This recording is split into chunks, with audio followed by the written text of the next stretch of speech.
ஆண்டவராகிய இயேசு கிறிஸ்துவின் நாமத்திற்கு மகிமை உண்டாகட்டும். இந்த இரவில் கர்த்தருடைய கிருபையினால் ஆண்டவராகிய இயேசுவை பற்றியதான வார்த்தைகளை தொடர்ச்சியாக சொல்லுவது எனக்கு கிடைத்த பெரிய மேன்மையாக இருக்கிறது.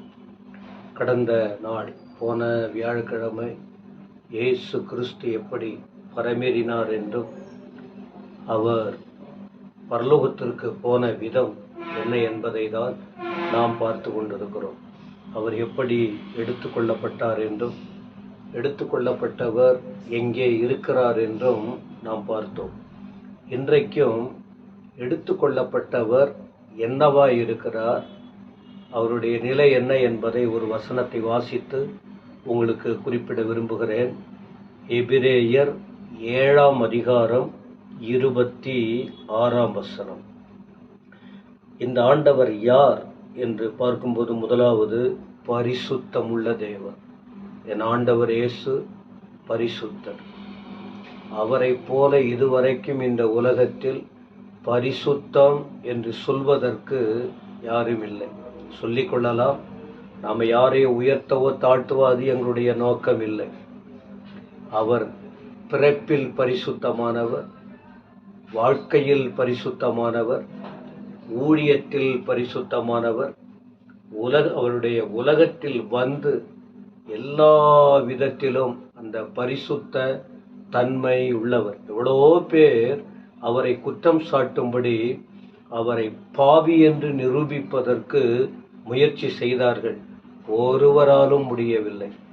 அவர் பாவி என்று பேச வந்தவர்கள் வாயடைத்து போனார்கள், வெட்கப்பட்டு போனார்கள் என்றெல்லாம் வேதம் சொல்லுகிறது.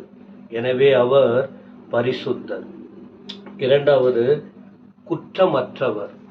குற்றவாளியாய் தீர்க்க முயற்சித்தாலும் பொய்யான குற்றங்களை அவர் மேல் சாட்டினார்கள்.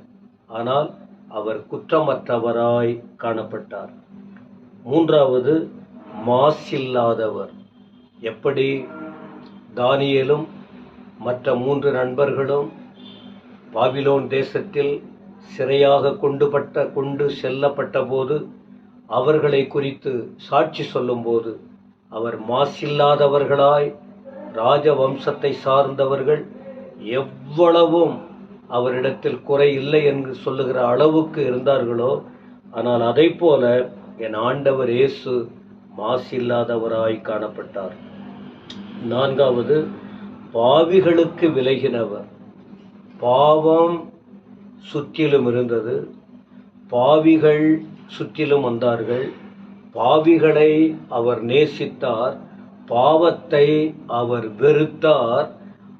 ஆனால் ஒரே ஒரு சிறிய பாவம் கூட கண்களினாலோ சிந்தனையினாலோ வார்த்தைகளினாலோ செயல்களினாலோ எந்தவித பாவமும் செய்யாத தேவன். குறிப்பாக இன்னைக்கு சொல்லப்படுகிற வார்த்தை என்ன? இப்படி பரத்திற்கு எடுத்துக்கொள்ளப்பட்டு என்ன ஆனார் என்றால் அவர் வானங்களிலும் உயர்ந்தவராயிருக்கிறார். அதுதான் முக்கியமான காரியம். வானம் என்று சொல்வது நாம் காண்கிற அந்த ஆகாய அந்த காரியம் அல்ல. வானாதி வானம், பரலோகம். பரலோகத்தில் அவர் உயர்ந்தவராய், வானங்களிலும் உயர்ந்தவராய் இருக்கிறவர். இவ்விதமான பிரதான ஆசாரியரே நமக்கு ஏற்றவராய் இருக்கிறார் என்று சொல்லப்பட்டிருக்கிறது. பிரியமானவர்களே, அவர் உயர்ந்த தேவன். எபிரேயர் 4ஆம் அதிகாரம் 14ஆம் வசனத்தில் கூட நாம் பார்க்க முடியும். வானங்களின் வழியாய் பரலோகத்திற்கு போன தேவகுமாரனாகிய இயேசு என்னும் மகா பிரதான ஆசாரியர் நமக்கு இருக்கிறபடியால் நாம் பண்ணின அறிக்கையை உறுதியாய் பற்றி இருக்க கடவோம். அவர் வானத்திலிருந்து பூமிக்கு இறங்கி வந்தும் அவர் பரிந்து பேசுகிறவராய் இருந்தார். அவர் பூமியிலிருந்து வானத்திற்கு எடுத்து கொள்ளப்பட்டும் இன்றைக்கும் அவர் பரிந்து பேசுகிறவராய் இருக்கிறார். அவர் பழைய ஏற்பாட்டில் ஆசாரியர்கள் மற்றவர்களுக்காக திறப்பில் நிற்கிறவர். என் ஆண்டவர் இயேசு இன்றைக்கும் திறப்பிலே நிற்கிற ஒரு தேவனாக காணப்படுகிறார். எபேசியர் 4ஆம் அதிகாரத்தின் 10ஆம் வசனம் படித்து பாருங்கள். இறங்கினவரே, வானத்திலிருந்து இறங்கினவரே, எல்லாவற்றையும் நிரப்பத்தக்கதாக எல்லா வானங்களுக்கு மேலாக உன்னதத்திற்கு ஏறினவருமாயிருக்கிறார் என்று. அப்ப ஆண்டவருடைய வருகையையோ, பிறப்பின் காரியத்தையோ, அவருடைய மரணத்தின் காரியத்தையோ, அவருடைய உயிர்த்தலின் காரியத்தையோ, அவர் அங்க போயிட்டு செய்யக்கூடிய காரியத்தையோ யாரும் தடை செய்ய முடியாது. அவர் உயர்ந்த தேவனாக காணப்படுகிறார். எபேசியர் 1:20 சொல்லுகிறது பாருங்கள். எல்லா துரைத்தனத்திற்கும், அதிகாரத்திற்கும், வல்லமைக்கும், கர்த்தத்துவத்திற்கும் இம்மையில் மாத்திரமல்ல மறுமையிலும் பேர் பெற்றிருக்கும் எல்லா நாமத்துக்கு மேலாய் அவர் உயர்ந்திருக்கத்தக்கதாக அவரை உன்னதங்களில் தம்முடைய வலது பாரிசத்தில் உட்காரும்படி செய்து எல்லாவற்றையும் அவருடைய பாதங்களுக்கு கீழ்ப்படுத்தி எல்லாவற்றையும் எல்லாவற்றாலும் நிரப்புகிறவருடைய நிறைவான சரீரமான சபைக்கு அவரை எல்லாவற்றுக்கும் மேலாக தலையாக தந்தருளினார் என்று அவர் உயர்த்தப்பட்ட விதத்தை இந்த வசனத்தில் கூட நாம் பார்க்க முடியும்.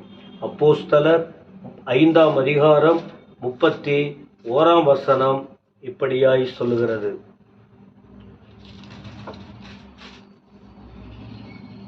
இஸ்ரவேலுக்கு மனம் திரும்புதலையும் பாவ மன்னிப்பையும் அருளுகிறதற்காக அவரை அதிபதியாகவும் இரட்சகராகவும் தமது வலது கரத்தினாலே உயர்த்தினார்.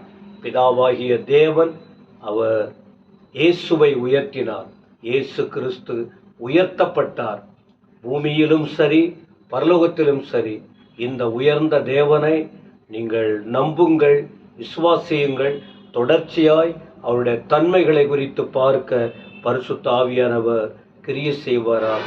இந்த வார்த்தைகளை நீங்கள் கேட்டு மற்றவர்களுக்கும் பகிர்ந்து ஒரு வார்த்தை மற்றவர்கள் காதுகளில் விழுந்தால் வாழ்க்கை மாறும், தாழ்மை மாறும், ஆசீர்வாதம் வரும்.